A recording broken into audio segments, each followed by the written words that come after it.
सभी को मेरा नमस्कार और आप देख रहे हैं लीगल ग्रेविटी। काफी टाइम बाद एक बार फिर आपके लिए लाए हैं कॉन्स्टिट्यूशन के इम्पोर्टेंट एमसीक्यू की series based on landmark case laws and ऐसे क्वेश्चंस भी आपको मिलेंगे जो लगभग हर साल कहीं ना कहीं एग्जाम्स में पूछे ही जाते हैं। क्वेश्चन के बाद आपको उसका आंसर विद एक्सप्लेनेशन मिलने वाला है। तो विदाउट एनी फर्दर डिले सीधे चलते हैं पहले क्वेश्चन की तरफ। पहला क्वेश्चन आपसे ये पूछ रहा है कि इनमें से किस केस में सुप्रीम कोर्ट ने इनकाउंटर डेथ्स को लेकर 16 गाइडलाइंस इशू करी थी। आपके ऑप्शंस हैं Tulsiram Prajapati case, Sohrabuddin Sheikh case, Public Union for Civil Liberties versus state of Maharashtra का केस या नन ऑफ द अबव। आप इसका आंसर सोचिए, तब तक मैं आपको एक्सप्लेनेशन इस केस की बता देती हूँ। ये गाइडलाइंस जो सुप्रीम कोर्ट ने जारी करी थी, ये मुंबई पुलिस के किए गए 99 एनकाउंटर्स पर उठे सवाल को दायर की गई रिट पिटिशंस की सुनवाई करते हुए जारी करी थी। इन 16 गाइडलाइंस को जारी करने का मेन पर्पस पुलिस एनकाउंटर के दौरान हुई डेथ्स के केसेस की इफेक्टिव एंड इंडिपेंडेंट इन्वेस्टिगेशन में स्टैंडर्ड प्रोसीजर्स को फॉलो कराना था। इन गाइडलाइंस को जारी करते हुए सुप्रीम कोर्ट ने ये निर्देश दिया था कि पुलिस एनकाउंटर में होने वाली डेथ्स के केसेस में इन नॉर्म्स को कॉन्स्टिट्यूशन के आर्टिकल 141 के तहत लॉ मानते हुए सारे ही लोअर कोर्ट्स में स्ट्रिक्टली फॉलो किया जाएगा। अब जैसा कि मैंने स्टार्टिंग में ही बताया कि ये मामला मुंबई पुलिस एनकाउंटर से रिलेटेड था, तो आपको सही आंसर भी पता लग ही गया होगा। जी बिल्कुल सही सोच रहे हैं आप। इस क्वेश्चन का सही आंसर है option C, People's Union for Civil Liberties versus the State of Maharashtra का case, in short PUCL versus state of Maharashtra. इसके अलावा हम ये जो दो ऑप्शंस हैं Tulsiram Prajapati case and Sohrabuddin Sheikh case, ये दोनों भी देख लेते हैं। ये दोनों भी पुलिस एनकाउंटर केसेस ही हैं, जिसमें 26 नवंबर 2005 को अहमदाबाद में सोहराबुद्दीन का एनकाउंटर किया गया था एंड 28 दिसंबर 2006 को तुलसीराम प्रजापति का एनकाउंटर किया गया था। एक काफी लंबी सुनवाई के बाद इन दोनों ही मामलों में सभी आरोपियों को बरी कर दिया गया था। हमारा नेक्स्ट क्वेश्चन है जो ये पूछ रहा है, पहले चीफ जस्टिस ऑफ इंडिया कौन थे जिन्हें किसी स्टेट का गवर्नर अपॉइंट किया गया था? Options are Fazal Ali, P Sadasivam, next है फातिमा बीबी या फिर इनमें से कोई नहीं। पहले हम इस क्वेश्चन के ऑप्शंस की एक्सप्लेनेशन को देख लेते हैं। ऑप्शन ए से स्टार्ट करते हैं। तो जस्टिस मिस्टर फजल अली अक्टूबर 1951 से मई 1952 तक ये सुप्रीम कोर्ट के जज रहे थे, जिन्हें जून 1952 को उड़ीसा का गवर्नर अपॉइंट किया गया था। बट क्वेश्चन में हमसे चीफ जस्टिस ऑफ इंडिया के बारे में बात पूछी गई है। अब यहाँ दो ऑप्शंस बचे हैं। अगर हम ऑप्शन सी को देखें तो जस्टिस फातिमा बीबी हैं, जो सुप्रीम कोर्ट की फर्स्ट वुमेन जस्टिस थी। ये आपका एक और क्वेश्चन बन जाता है। ये भी एग्जाम में बहुत बार पूछा जाता है कि सुप्रीम कोर्ट की पहली महिला जस्टिस कौन थी? तो आंसर होगा एम फातिमा बीबी। ये भी गवर्नर बनाई गई थी। इन्हें तमिलनाडु का गवर्नर बनाया गया था 1997 में। तो भाई आंसर आपको पता चल चुका होगा, ऑप्शन बी है हमारा आंसर, जस्टिस पी सदाशिवम। ये हमारे 40th chief justice of India थे। बाकी के दो option chief justice of India नहीं थे। ओनली पी सदाशिवम यहाँ पर जो ऑप्शन दिया गया है, ये हमारे सुप्रीम कोर्ट के चीफ जस्टिस रहे थे। जुलाई 2013 से अप्रैल 2014 तक चीफ जस्टिस ऑफ इंडिया रहे थे और इन्हें सितंबर 2014 में केरल का गवर्नर अपॉइंट किया गया था। तो देखिए इस क्वेश्चन से आपके 4 और क्वेश्चंस भी कवर हो गए। जैसे कि पहला क्वेश्चन ये बन जाता है कि ऐसे कौन से पहले जस्टिस थे जिन्हें किसी स्टेट का गवर्नर अपॉइंट किया गया था? आंसर होगा जस्टिस फजल अली। दूसरा question, supreme court of India की पहली महिला जज कौन थी? आंसर होगा जस्टिस फातिमा बीबी। सुप्रीम कोर्ट की कौन सी पहली महिला जज थी जो किसी स्टेट की गवर्नर अपॉइंट की गई? इसका भी आंसर होगा जस्टिस फातिमा बीबी। और इसके अलावा आपका एक और क्वेश्चन बनता है कि फर्स्ट फीमेल मुस्लिम जज ऑफ सुप्रीम कोर्ट और any higher judiciary in India कौन थी? तो वो भी आंसर है आपका justice Fatima Bibi. Next question की तरफ चलते हैं। ये बताइए कि जुडिशियल रिव्यू का कॉन्सेप्ट इंडियन कॉन्स्टिट्यूशन में कहां से बोरो किया गया है? ऑप्शंस हैं Britain, USA, France and Australia. सही आंसर है USA, United States of America. Judicial review के अलावा भी यूएसए से और भी कॉन्सेप्ट अडॉप्ट किए गए हैं, जैसे कि impeachment of the president, functions of the president and vice president, removal of supreme court and high court जजेस, fundamental rights, independence of judiciary, the preamble of the constitution. हमारा नेक्स्ट क्वेश्चन है, इनमें से किस केस में supreme court ने witness protection scheme लागू करी? ऑप्शंस हैं Mahendra Chawla versus union of India, second है Tehseen S Poonawalla versus union of India, third Indian young lawyers association versus state of Kerala, fourth common cause register society versus union of India. इस question को आप आसानी से समझ जाओगे अगर आपने ये आश्रम सीरीज देखी होगी एंड आप इस विटनेस प्रोटेक्शन स्कीम की इंपॉर्टेंस को चुटकियों में समझ जाओगे, क्योंकि ये उन गवाहों को सेफ रखने के लिए बनाई गई है जिन्हें किसी बड़े रखवारे और रसूखदार व्यक्ति के खिलाफ गवाही देनी होती है। ऐसे रसूखदारों के लिए बहुत आसान होता है कि गवाह को धमकाना या उसे गवाही देने से रोकने के लिए जान से मरवा देना। ऐसे लोगों का बस एक ही मकसद होता है कि गवाह कोर्ट तक ना पहुंच पाए। ये मामला सुप्रीम कोर्ट के सामने उठाया आशाराम बाबू और उसके बेटे नारायण साईं के रेप केसेस के 4 गवाहों ने, जिन्हें जान से मारने की लगातार धमकियां दी जा रही थी और कुल 10 गवाहों में से 3 को मरवा भी दिया गया था, जिसमें सुप्रीम कोर्ट ने लैंडमार्क जजमेंट देते हुए विटनेस प्रोटेक्शन स्कीम लागू की और कई गाइडलाइंस इशू करते हुए ये कहा कि विटनेस की सेफ्टी उसके खतरे के हिसाब से होगी और ऐसे सुरक्षा उपाय हर 3 महीने पर बदले जाएंगे। एंड जिस केस में WPS लागू की गई थी वो है Mahendra Chawla versus union of India का case. Answer is option A. बाकी के 3 ऑप्शंस को भी देख लेते हैं। Tehseen S Poonawalla versus union of India का केस लिंचिंग को constitution and rule of law का वायलेशन बताता है। इंडियन यंग लॉयर्स एसोसिएशन का केस 4-1 की मेजोरिटी से सबरीमाला टेम्पल में वुमेन एंट्री के रिस्ट्रिक्शन को अनकॉन्स्टिट्यूशनल माना गया था। इसके बाद कॉमन कॉज रजिस्टर सोसाइटी के केस में right to die with dignity को एज फंडामेंटल राइट कंसीडर किया गया था। नेक्स्ट क्वेश्चन है, हमारी कॉन्स्टिट्यूएंट असेंबली ने नेशनल फ्लैग को कब अडॉप्ट किया था? ऑप्शंस आर 27 दिसंबर 1947, 26 जुलाई 1950, 24 जुलाई 1950 और 22 जुलाई 1947। सीधा क्वेश्चन है जिसका आंसर है ऑप्शन डी 22 जुलाई 1947। बहुत बार एग्जाम्स में पूछा जाता है, डेट रट लीजिए, कंफ्यूजन में अधिकतर इसको गलत कराते हैं। नेक्स्ट क्वेश्चन है, इनमें से किस डॉक्ट्रिन से मतलब है to stand by precedent and not to disturb the settled point of law? Options are doctrine of stare decisis, doctrine of pith and substance, doctrine of prospective overruling और none of the above. चलिए आपको थोड़ा सा hint देते हैं। यहाँ जिस doctrine का जिक्र हो रहा है वो हमें कॉन्स्टिट्यूशन के आर्टिकल 141 में देखने को मिलता है, जो कहता है सुप्रीम कोर्ट किसी पॉइंट पर कोई लॉ डिक्लेयर करता है तो ऐसा लॉ टेरिटरी ऑफ इंडिया के सारे ही कोर्ट्स पर बाध्यकारी होगा। अब यहाँ क्वेश्चन में क्या कह रहा है उसको समझ लेते हैं। इस लाइन से मतलब है उदाहरणों पर कायम रहे और लॉ के जिन पॉइंट्स को पहले सेटल कर दिया गया है उनसे छेड़छाड़ मत करो। अब आप सोच रहे होंगे कि लॉ अगर सुप्रीम कोर्ट डिक्लेयर करेगा तो भाई लेजिस्लेटिव क्या करेगा? ऐसा नहीं है, लॉज बनाने का काम लेजिस्लेटिव का ही है। बट कभी कभी क्या सिचुएशन होती है कि कोर्ट के सामने कोई ऐसा मैटर पहुंच जाता है जिस पर कानून बना ही नहीं है। ऐसी पॉसिबिलिटी बहुत ज्यादा होती है क्योंकि कानून जनरली उसी प्रॉब्लम से निपटने के लिए बनाया जाता है जो सबके सामने आ चुकी होती है, एक बड़ी प्रॉब्लम बन चुकी होती है। जैसे कि सती प्रथा चल रही थी तो उसे खत्म करने के लिए कानून बना दिया गया, बाल विवाह चल रहा था तो उसे रोकने के लिए लॉ बना दिया गया, और लगभग सभी लॉज इसी तरह बनते हैं। बट जैसा मैंने सबसे पहले MCQ में डिस्कस किया था, एनकाउंटर वाला याद है, जिसमें प्रॉब्लम तो है, मामला सुप्रीम कोर्ट के सामने भी पहुंचा है, बट प्रॉब्लम के सोल्यूशन के लिए कोई इनेक्टेड लॉ नहीं है। तो जब मामला सुप्रीम कोर्ट में पहुंचा है तो कोर्ट का तो काम है कि पार्टी को जस्टिस दिलाई जाए, जिसके लिए सुप्रीम कोर्ट ने ये कहा कि जब कभी एनकाउंटर होगा तो उसकी प्रॉपर इन्वेस्टिगेशन होगी, जिसके लिए हम ये 16 गाइडलाइन जारी कर रहे हैं। अब ध्यान दीजिए, सुप्रीम कोर्ट ने गाइडलाइन जारी करते हुए क्या कहा था कि ये गाइडलाइन अंडर आर्टिकल 141 इंडिया के सारे लोअर कोर्ट पर बाइंडिंग होंगी। लेकिन कब तक होता है ऐसा? जब तक पार्लियामेंट इस पर कोई law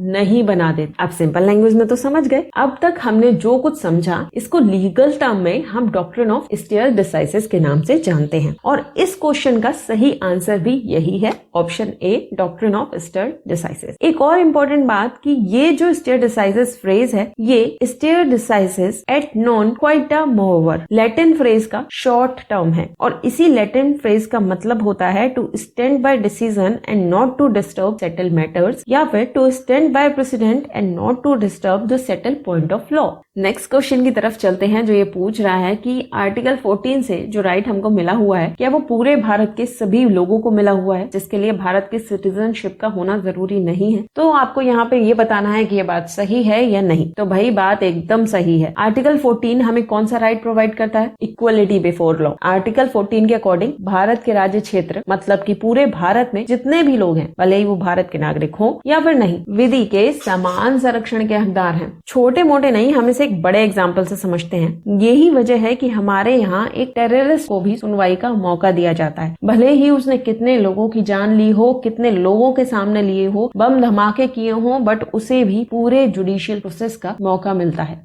Indira Sahni versus union of India के केस में सुप्रीम कोर्ट ने इनमें से क्या डिसाइड किया था? प्रमोशन में रिजर्वेशन हो सकता है, प्रमोशन में रिजर्वेशन नहीं हो सकता, प्रमोशन में केवल महिलाओं को रिजर्वेशन मिलेगा, या फिर प्रमोशन में केवल ओबीसी को रिजर्वेशन मिल सकता है? सही आंसर है प्रमोशन में रिजर्वेशन नहीं हो सकता। ऐसा कहा गया था Indira Sahni versus union of India के केस में। ये केस मंडल आयोग केस के नाम से फेमस है, आप जानते ही होंगे। इसमें ऐसा कहा गया था कि गवर्नमेंट जॉब्स में रिजर्वेशन केवल एंट्री लेवल पर ही दिया जा सकता है, प्रमोशन लेवल पर नहीं। इस केस में 9 जजेस की बेंच ने 6-3 की मेजोरिटी से जजमेंट देते हुए बालाजी वर्सेस मैसूर राज्य के अलावा इन सारे ही केसेस के जजमेंट्स को उलट दिया था। मंडल कमीशन केस के पहले के इन केसेस में ये कहा गया था कि रिजर्वेशन केवल एंट्री लेवल तक ही लिमिटेड नहीं है, बल्कि इसमें प्रमोशन भी इंक्लूडेड है। बट इंदिरा साहनी केस में ये कह दिया गया कि रिजर्वेशन में प्रमोशन इंक्लूड नहीं है। इस इफेक्ट को खत्म करने के लिए, मतलब कि इंदिरा साहनी के केस के जजमेंट के इफेक्ट को खत्म करने के लिए कॉन्स्टिट्यूशन में 77th अमेंडमेंट एक्ट लाया गया, जिससे आर्टिकल 16 में क्लॉज 4A जोड़कर प्रमोशन में रिजर्वेशन को वैलिड बना दिया गया। नेक्स्ट क्वेश्चन की तरफ चलते हैं, जो ये पूछता है कि कॉन्स्टिट्यूशन ऑफ इंडिया का कौन सा article doctrine of double jeopardy को रिकॉग्नाइज करता है? Options are article 22 clause 2,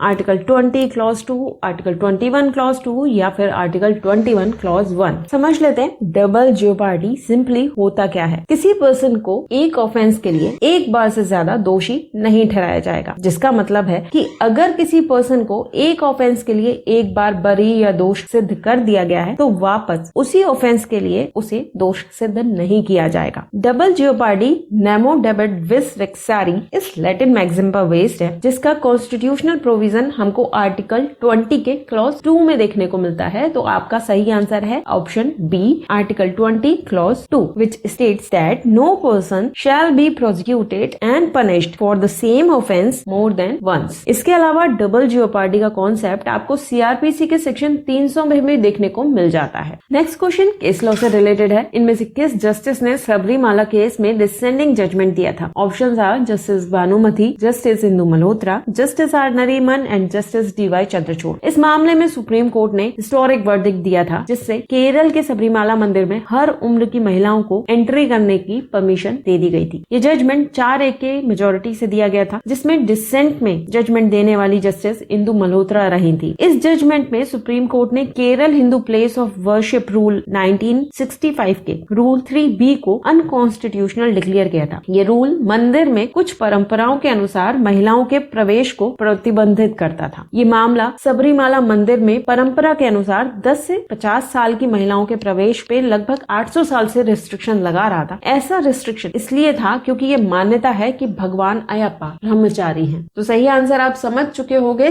justice Indu Malhotra, option B. सीधे नेक्स्ट क्वेश्चन की तरफ चलते हैं। जल्दी से बता दीजिए कि प्रेसिडेंट अपने पद की शपथ किसके समक्ष लेते हैं? Options are the chief election commissioner, next the prime minister, the vice president और the chief justice of India. इसका सही आंसर हम आपको जल्दी से बता देते हैं, जो है चीफ जस्टिस ऑफ इंडिया। और अगर chief justice of India absent हैं तो उनकी अब्सेंस में सुप्रीम कोर्ट का जो भी सीनियर मोस्ट जज अवेलेबल है, उसके प्रेजेंस में प्रेसिडेंट अपने पद की शपथ लेते हैं। कॉन्स्टिट्यूशन का कौन सा आर्टिकल इस बारे में बताता है? तो आंसर होगा आर्टिकल 60। आर्टिकल 60 में ओथ और affirmation by the president related provisions आपको मिल जाते हैं। अगला क्वेश्चन आपका है कि कॉन्स्टिट्यूशनल सेफगार्ड सिविल सर्वेंट को कॉन्स्टिट्यूशन के किस आर्टिकल से दिए गए हैं? Options are article 311, 321, 310 and 322। सही आंसर आपको बताना है। ये question direct from bare act है, सीधे आर्टिकल से क्वेश्चन है, बहुत इंपॉर्टेंट आर्टिकल है। इस क्वेश्चन का सही आंसर है ऑप्शन ए, आर्टिकल 311, जिसमें सिविल सर्वेंट के डिसमिसल, रिमूवल और रिडक्शन इन रैंक के लिए कुछ सेफगार्ड्स को प्रोवाइड कराया गया है। बाकी आर्टिकल्स को भी देख लेते हैं किस टॉपिक से रिलेट करते हैं। तो article 321 power to extend functions of public service commission से रिलेटेड है। आर्टिकल 310 जो है वो tenure of office of person serving the union और द स्टेट के बारे में बात करता है। और article 332 expenses of public service commission के बारे में बताता है। आंसर आप समझ गए हैं, ऑप्शन ए आंसर है। नेक्स्ट क्वेश्चन क्वेश्चन जो बहुत ज्यादा एग्जाम्स में पूछा जाता है, बताइए जल्दी से इनमें से ऐसी कौन सी रेट है जिसे हाई कोर्ट या सुप्रीम कोर्ट किसी अथॉरिटी को किसी फंक्शन को परफॉर्म करने के लिए इशू करता है जिसे ऐसी अथॉरिटी परफॉर्म नहीं कर रही होती। Options are writ of certiorari, writ of habeas corpus, writ of mandamus और क्यू वारंटो। आप सही आंसर सोचिए, तब तक मैं आपको रिट्स के बारे में थोड़ा सा बता देती हूँ। कॉन्स्टिट्यूशन ऑफ इंडिया 5 तरह की रिट्स इशू करने की power under article 32 supreme court को और अंडर आर्टिकल 226 हाई कोर्ट को देता है। जो होती है हैबियस कॉर्पस, ये इलीगल डिटेंशन के अगेंस्ट इशू की जाती है। मैंडेमस किसी अथॉरिटी से लीगल ड्यूटी परफॉर्म करवाने के लिए इशू करी जाती है। रिट ऑफ प्रोहिबिशन, ये writ only judicial and quasi judicial authorities के अगेंस्ट इशू होती है, जिसे higher court lower judicial body को अपने जुरिसडिक्शन से एक्सीड काम करने से प्रिवेंट करने के लिए इशू करता है। नेक्स्ट है सर्शियोरी, ये रिट भी हायर कोर्ट लोअर कोर्ट को इशू करता है, ये कहते हुए कि अपना पेंडिंग केस हमें ट्रांसफर कर दो या फिर अपना ऑर्डर क्वेश कर दो। इसके बाद आती है क्यू वारंटो, ये रिट किसी पब्लिक ऑफिस में बैठे किसी पर्सन की लीगलिटी चेक करने के लिए इशू की जाती है। तो अब तक तो आप आंसर पहचान ही गए होंगे, answer is option C, writ of mandamus. तो नेक्स्ट क्वेश्चन की तरफ चलते हैं, जो पूछ रहा है कि सबसे पहले कॉन्स्टिट्यूशन के इंटरप्रिटेशन में इनमें से किस केस में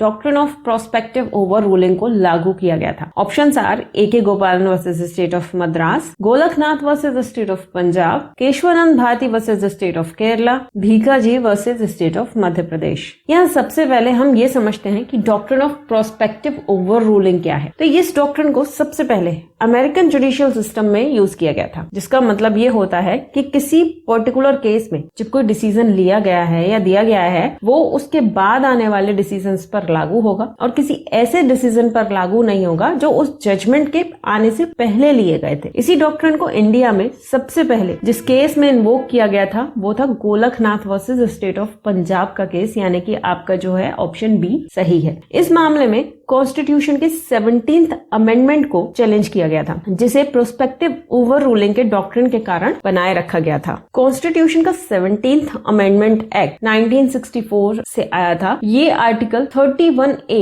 एंड 9 शेड्यूल में अमेंडमेंट करता था। इसका मेन पर्पस केरल और मद्रास स्टेट द्वारा पारित भूमि सुधार अधिनियमों को संवैधानिक संरक्षण देना था। बाकी के ऑप्शंस की बात करें तो A.K. गोपालन का जो केस है वो डॉक्ट्रिन ऑफ सेवरेबिलिटी से रिलेटेड है। Kesavananda Bharati case basic structure के डॉक्ट्रिन से रिलेटेड है एंड भीकाजी का केस डॉक्ट्रिन ऑफ एक्लिप्स यानी कि आच्छादन के सिद्धांत से रिलेटेड है। नेक्स्ट क्वेश्चन की तरफ सीधे चलते हैं, जो ये पूछ रहा है आपसे, by which amendment the clause relating to all India judicial service was incorporated in article 312। यहाँ आपको क्या बताना है कि कौन से अमेंडमेंट से आर्टिकल 312 में ऑल इंडिया जुडिशियल सर्विस के शब्द को इंक्लूड किया गया था। ठीक है, 44th amendment act, 42nd amendment act, 62nd amendment act या फिर 56th अमेंडमेंट एक्ट। आर्टिकल 312 किस बारे में बात करता है? ऑल इंडिया सर्विसेज से रिलेटेड है। ठीक है, ये क्वेश्चन डायरेक्ट फ्रॉम ब्रेयर एक्ट है। आर्टिकल 312 में 42nd अमेंडमेंट से